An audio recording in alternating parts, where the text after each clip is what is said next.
Dairy Queen, chapter 17 and 18. Chapter 17, Family Secrets. That cushy feeling stayed with me too, keeping me safe so I wouldn't get smashed down by whatever came my way. It was the strangest thing, and because I had it, I could talk. Brian and I were already, talking up a storm about a bunch of heavy stuff, but now we really let it rip. And painting, well, if you ever want to talk to someone painting a barn is a good way to do it. Tuesday, for example, we were stuck in there all morning. We started out chatting about how fast the cows were growing and whether Dad would keep making brownies, with lots of quiet time in between. Good, quiet. Did Brian ask kind of sadly, right out of the blue, do you folks get along? I thought about it a bit. Yeah, they do, but they shouldn't. He cracked up. He was laughing so hard he had to put down his roller. Normally, like every single day of my life up to this point, I would have left it at that, because who wants to take someone feeling bad and make them feel worse? But, for one thing, I felt like we've been spending a lot of time talking about my family, which is certainly worth talking about if you're looking for subtext. So, I felt it was only fair to talk about his for a while, and frankly, I cared too. So after we've enjoyed Brian's good mood for a bit, I asked why, do yours? He shrugged. I think they're just waiting for me to go to college so they can split up. Geez, I felt sick all of a sudden, like when Amber brings up her dad. It's not that big a deal, he said, sounding almost like he meant it. Does it? I asked, taking a deep breath. To have anything to do with, talk back and all of that? Brian panted for a bit.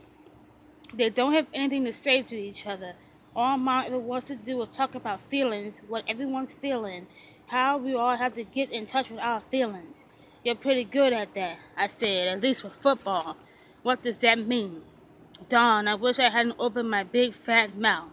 Nothing. It's just, when you play, you're always, expressing your feelings. That's just great. A guy starts telling you his family secrets, and you point out how he acts like a jerk. Good job, DJ. What does your dad do after games, he asked. After football games? Yeah, whatever. I thought about it. He's like a coach. You mess that up next time you need to, that sort of thing. Brian scribed. My dad tells me how good I was, that I was perfect. And that's bad? It sounded really pretty fantastic to me. He really wanted me to take that lifeguarding job. He was real mad when I told him I was coming back here. I'm sorry. I wish we could pay you. No. Remember that first week when I quit during haying? When I got home, he told me how smart I was, how I had to save my hands, but you didn't quit. We couldn't. I know you couldn't. It's life and death for you guys, he found out himself. I wasn't being so great to you back then, which I offered as a big gift to him, and it was quite a confection for me to make, if you want to know the truth. But it didn't even take it. My dad, he always says what I'm doing is right, whether it is or not. But your dad expects it to be right. I struggled through what Brian just said, but Dad never says anything nice to us. So what? He knows you can do it. My father would never send 3 kids out haying. He hired someone, or painting this barn. This is a big responsibility. Yeah, I thought to myself, too big. Your dad thinks a lot more of you than my dad does of me, Brian said softly. Wow. On the one hand, it was kind of nice having someone tell me Dad's okay. That's not something I hear very much, and it was nice considering he's my father, and he made me, in all, half of me anyway. But the more I thought about it, the angrier I got. Anyone could look at Dad and think he was just a funny guy who named his cows after football players and made brownies, but that wasn't the full picture. Besides, it wasn't that he believed I was good at anything. He just didn't have much of a choice. Actually, I said, he's a real jerk. Oh, come on. You want to know why I didn't talk to Will and Ben? To Win and Bill?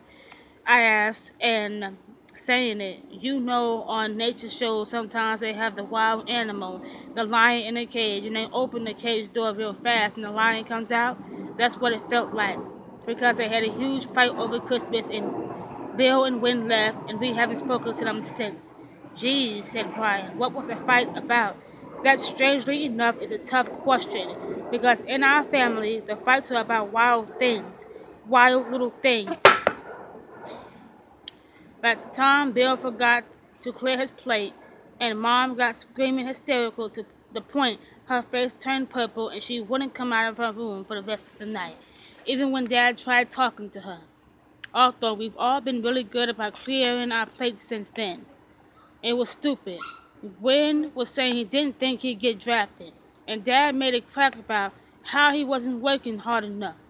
And Wynn said that if Dad worked hard as farming as Wynn did at football, maybe the farm would break even. And then Dad got real mad and said it was going to be their farm someday, and Wynn said he didn't want it. Still on?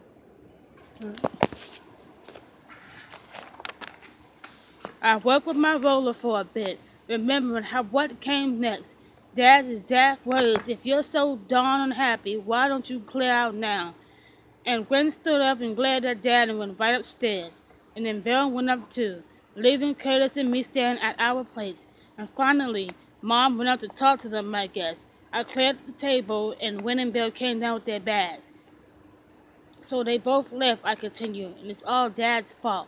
So why aren't you talking to them? Brian asked finally. I slapped some paint on my roller, which was tough because my eyes were watery all of a sudden. Because before they left, Bill asked me which side I was on. Brian didn't say a word, just waited. That impressed me so much. It wasn't fair, him asking that. I had to live here for 2 more years at least. I can't get Dad all mad at me. It wasn't fair, I whispered. It wasn't fair. But it's been like 7 months. Couldn't you call?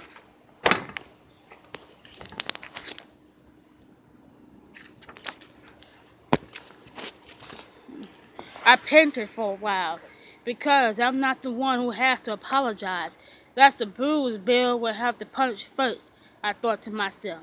We didn't say anything for a long, long time, just painted. Can I ask you a question? Brian asked finally. Did your dad play college ball? I snorted. Until he flunked out, but he played a lot in the Army. Brian gave me this weird look. What? I asked. It's just interesting, the parallels to what happened with you at school last year. For a moment, I almost threw my brush at him. I was so mad, but I just kept painting. Is that what your mom would say? I asked, trying to sound mature. I think so. I didn't mean to make you mad, he offered after a couple minutes. I guess it was pretty obvious. I just never thought about it before, I said. You can get mad at me if you want. If I did, you'd be covering in paint. Which made us both laugh and broke that horrible tension a little. Gave me time to get my pattern back. And I did, a bit. Enough to remember that at least I didn't flunk out of college. I just failed one stupid class. After a while, just to fill up all that silence, I said, I'm sorry you don't get along with your dad. That's the thing. I do get along with him, but now I kind of wish I didn't. You could have my dad instead, I offered, which made us both grin.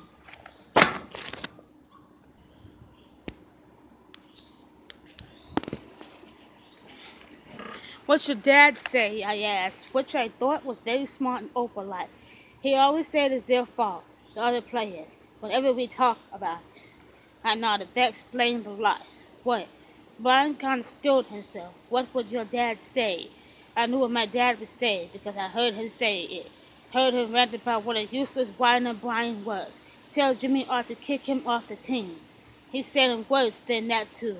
Especially that night, Brian had made so much fun of Bill.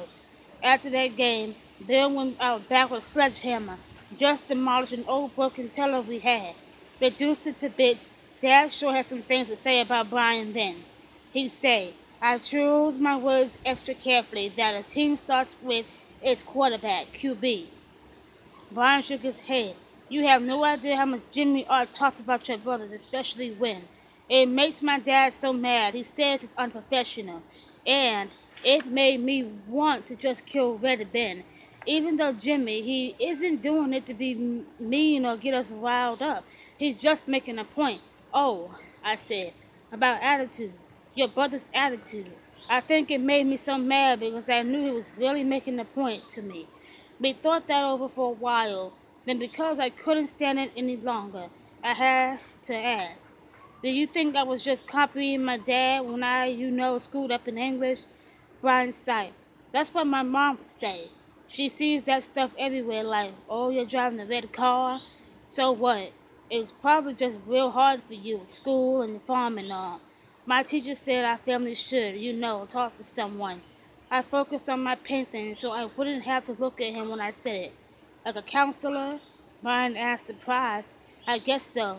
I didn't even know she said it until a couple days ago. Wow, Brian chuckled a little. What? It's just funny. Here you are being told that you need a family counselor when I've got that already. Too bad Jimmy Art couldn't send me to some job to straighten up my football.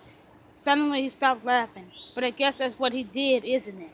And that was so strange to even think about that. We barely said another word. Till Dad and Curtis left and we went up to the heifer field and ran our guts out. And the good thing about our conversation, well, one of the good obvious things is that it gave me an excuse. Because halfway through, when we were both panting and sweaty, my clothes soaking wet, and Brian's hair stuck to his forehead, he asked why I was doing the workout too. Because I'm your therapist, I guess. Guys, we're going to have to stop on chapter 17. We're going to resume, my next video is going to be resume chapter 18 and 19 together.